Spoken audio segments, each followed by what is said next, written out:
The showroom floor of Ford Lux Motors gleamed like a glass palace. The scent of new leather, mixed with fresh polish, floated through the air as the Rolls-Royce Spectra prototype sat under soft white lights. CEO Nicholas Ford stood beside it, suit crisp, smile rehearsed. Across from him, a high-profile investor from Dubai waited with an expectant look. "You're about to witness the smoothest electric luxury engine in the world," Nicholas boasted. With a dramatic gesture, he tapped the ignition button. Silence. Nothing.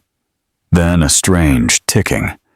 And finally, a flicker on the screen before it died completely. Nicholas's smile faltered. He tapped again. Still lead. Panic crawled into his veins. "It was working this morning," he muttered.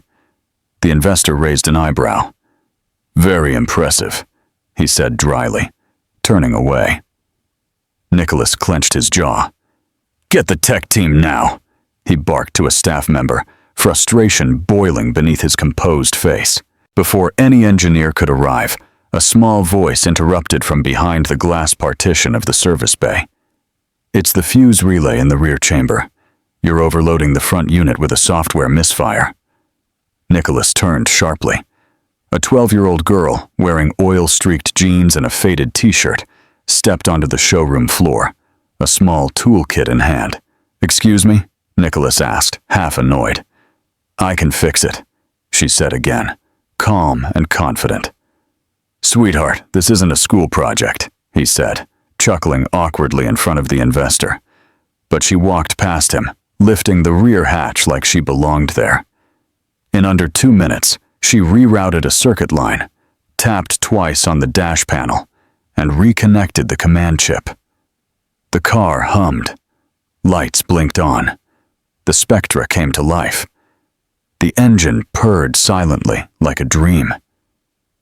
The investor turned back, impressed. Nicholas was speechless. Staff clapped nervously, as if unsure what had just happened. Nicholas watched the girl step back, wipe her hands, and pick up her small kit. "Where did you learn that?" he finally asked. "Here." She shrugged. "I spend time in the garage out back." The investor smiled. "If she's your intern, I'd invest just for her." Nicholas forced a laugh. "Yes, she's quite the surprise." The moment the investor left, Nicholas turned to his floor manager. "Who the hell is she?" he whispered. The manager scratched his head. "Name's Ava Lockhart. Shows up after school. Says her family used to run this garage decades ago. She just knows things." Nicholas narrowed his eyes. "How does a 12-year-old know how to handle a prototype engine my own engineers haven't touched?" The manager simply replied, "She's fixed more of our mistakes this year than anyone else." Nicholas looked toward the service bay, where Ava had already vanished. The next morning, Nicholas arrived at the showroom an hour earlier than usual. No staff, no crowd, just him, a cup of coffee, and his curiosity. He walked quietly to the back, toward the old service area.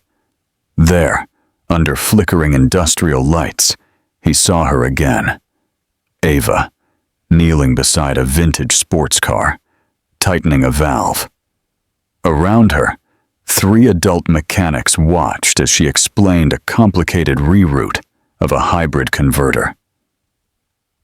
"No, if you do it like that, the thermal coil melts under stress. Reroute it to the stabilizer here." The men obeyed without question. Nicholas watched from a distance, stunned. She didn't just know engines, she commanded them. He stepped forward. "Ava, right?" She turned, nodded. "Yes, Mr. Ford. You know my name?" "I know every CEO of every supplier we service," she replied flatly. "Do your parents work here?" he asked. She looked at the tools, then back at him. "They used to." Nicholas had never been so disoriented. He pulled one of his senior staff aside. Who is she, really? The man replied. Ava Lockhart. Her parents were the original owners of Lockhart Garage, our partners for years. They passed away in a crash 3 years ago. The place technically belongs to her now. She spends all her free time here, won't let us shut it down. Nicholas blinked. She owns the garage? The answer came quickly. All of it. And she's smarter than most of us. Nicholas decided to test her. I have an AI electric engine back at HQ no one's been able to repair. You think she'd look at it? The man chuckled. Give her a donut and a challenge, and she'll rebuild your car from scratch. Nicholas smirked. Then let's see what this kid can really do. He turned back to the shop. Ava was already diagnosing another vehicle. He had no idea that the future had just walked into his boardroom. The next afternoon, a glossy black SUV pulled into the Lockhart garage lot. Ava noticed it immediately. It wasn't a customer's car. Nicholas Ford stepped out. No security, no staff. Just holding a metal briefcase. Ava was wiping her hands after fixing a faulty inverter when he walked over. Thought I'd bring you something, he said. He opened the case to reveal a complex AI integrated engine board. This was developed for our next-gen electric luxury line. It failed all live diagnostics. None of our engineers could figure it out. Ava looked it over without touching. You built it backward, she said flatly. Backward, he repeated. Yeah, you coded the cooling response before the load cycle. The processor doesn't know when it's under pressure, so it panics. Nicholas stared at her. She hadn't even plugged it in. Can I try? She asked. That's what I came for, he replied, offering the briefcase to her. She took the board into the back room. Unlike most tech labs, this one had no fancy screens or assistants, just a kid, a soldering station, and a whiteboard covered in equations. For the next 3 hours, Nicholas sat outside sipping coffee and answering texts while mechanics walked past, giving him small nods of respect. Most of them knew who he was. Finally, Ava stepped out holding the board, now blinking steadily.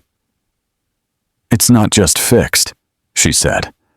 I upgraded the voltage stabilizer with a delay-triggered logic loop. You'll get a 12% performance gain and 20% less overheating. Nicholas took it from her slowly, like holding a secret no one else should know. How? He asked. I learned from my parents. My mom designed battery layouts. My dad rewired old motors. I didn't have friends growing up, just engines. She wasn't boasting. She said it like it was the weather. Fact, not flair. Nicholas offered her a ride back to Ford Lux HQ to test the board live. At first, she declined. I don't go to big buildings with marble floors, she said. But then she looked down at the board again. Okay, just for the test. Inside the SUV, Nicholas noticed she never once looked out the window. She was doing math in her head, muttering formulas, hands twitching as if solving things he couldn't even comprehend. When they arrived, security guards looked surprised as the CEO escorted a 12-year-old girl through the executive entrance. Inside the R&D lab, his lead technician raised an eyebrow. You brought a guest? Nicholas replied. I brought the answer. As they installed Ava's modified board into the demo engine, something remarkable happened. It ran. Smooth. No error codes. Even during stress testing, the engine self-regulated. The lab staff gathered around in disbelief. One whispered, "This shouldn't be possible." Nicholas had seen a lot in his career. Breakthroughs, crashes, comebacks, but never this. A preteen girl from a forgotten garage, outsmarting his top engineers in hours. After the test, he led her into a side conference room where a model of Ford Lux's next rollout was on display. Do you know how rare you are? He asked. I know I make people nervous, she replied. You scare them, he said honestly. And you impress them. That's power. Ava walked up to the model and tapped the hood of the miniature car. Power isn't always in speed or money. It's in knowing how things work and how to make them better. Nicholas leaned against the table, arms folded. Would you consider becoming our junior consultant? She looked at him carefully. Why would I consult for a company that doesn't know I already work for it? That's when she dropped the truth. Nicholas stared at her, confused. Ava reached into her backpack and pulled out a single folder. Inside were papers, old contracts, legal documents, and original stock agreements. My parents weren't just suppliers, she said. They were silent co-founders of Lockhart Electric, which merged with your supply division 10 years ago. Nicholas flipped through the pages, heart pounding. Sure enough, their names were there. Her parents were entitled to a 51% share in a division now worth millions. We were never bought out, Ava continued. The company just stopped sending updates after the accident, and I hired someone online to trace the trail. Turns out I'm still an owner. Nicholas sat down, stunned. A 12-year-old girl had just walked into his empire with receipts, real ones, legally binding, and she had kept it quiet the entire time. Why now? He asked. She shrugged. I wanted to know if the company still deserved my family's name on it. It took Nicholas nearly 10 minutes to process everything. He wasn't angry. He wasn't defensive. He was humbled. You're brilliant, he said quietly. I underestimated you from the moment I saw you. Ava smiled faintly. Everyone does. That's why it's fun. He stood, offering his hand. Then maybe it's time we start over. She shook it. Maybe. As they walked back toward the elevator, she paused at the lab window and looked at the team still testing the engine she fixed. You know, I don't want statues or titles, she said. I just want my parents' work to mean something, and I want to keep building. Nicholas nodded. We'll make sure of it. 2 weeks later, Ava stood in the main lobby of Ford Lux headquarters, this time not as a mechanic, but as a guest of honor. The marble floors no longer intimidated her, nor did the men in suits glancing down at their phones. Word had already spread across the company. The little girl from the garage was more than just a genius. She was an owner. Today, the board was meeting to review new leadership initiatives, and Nicholas Ford had insisted Ava be part of it. As they rode the elevator together, Nicholas looked at her and said, You know they'll underestimate you again. Even after everything, Ava replied calmly. Let them. It only makes it easier to surprise them. When the doors opened, silence fell across the room. Executives turned, puzzled as Nicholas entered, with a 12-year-old girl walking confidently beside him, backpack slung over her shoulder, and a file in her hand. The boardroom was filled with experienced professionals, investors, directors, tech heads, all staring at the girl like she was in the wrong place. One executive leaned over to another and whispered, Is this a PR stunt? Nicholas raised a hand before anyone spoke. Before we begin, I'd like to introduce someone whose name will soon be on every document you sign. He stepped aside. Ava Lockhart, majority shareholder of Lockhart Technologies, our core electric engine supplier, and silent co-owner of Ford Lux's innovation branch. Murmurs spread like wildfire. One board member blurted, Is this legal? Ava stepped forward, opened her folder, and calmly slid copies of old signed agreements across the table. My parents built the systems your cars run on, she said. Their shares were never voided. I hold them now.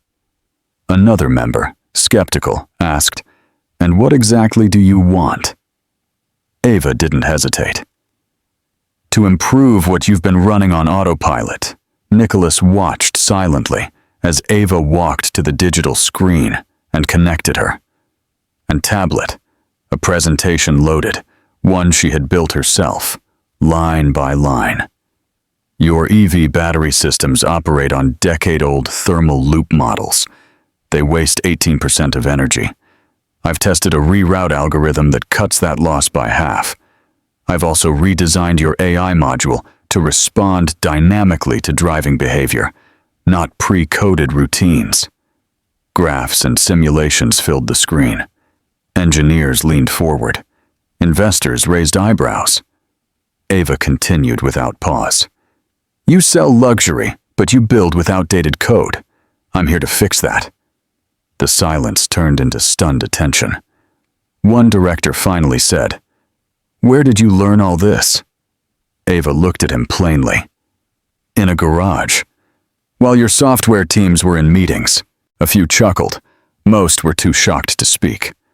Nicholas smiled to himself. This wasn't a presentation. It was a revolution. And it was happening in front of them. After the meeting, Ava was taken to the executive lounge. Nicholas handed her a formal document, partnership confirmation, and a revised leadership agreement, naming her as a technology advisor with voting rights. "You earned this," he said. She looked it over carefully before signing. "I didn't do this to sit at a table," she said. "I did this because my parents built something real, and people like you forgot that." Nicholas nodded. "I didn't forget. I just never knew. But I'll make sure no one forgets again." She folded the paper, placed it back in her backpack, and stood up. "Then let's build something better." Outside the lounge, a group of reporters waited. Ava looked at Nicholas. "Do I have to talk to them?" He laughed. "No, you don't owe anyone a headline." She grinned. "Good. I'd rather be under the hood." The next day, Ava was back in the not as a worker, but as the owner. She wore her usual jeans and t-shirt, hair tied up, grease on her fingertips, and a team of engineers twice her age waiting to learn from her. But she never acted like a boss. She acted like a builder. Together, they started developing the new core for Ford Lux's next-gen engine, using her designs. Nicholas visited often, not to manage, but to learn. He once asked, "Why do you always come back here?" Ava replied, "Because here, things make sense. If something's broken, you fix it. If it doesn't fit, you rebuild it. There's no ego in tools." That line would later be quoted in articles and even on posters in the Ford Lux hallway. No ego in tools. It became a symbol of what she represented: humility, brilliance, and purpose. By the end of the year, Ford Lux released its most successful electric model yet, engineered entirely around Ava's logic designs.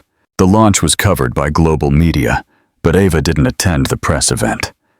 She watched it from the garage, sitting cross-legged beside a half-repaired motor, eating a sandwich.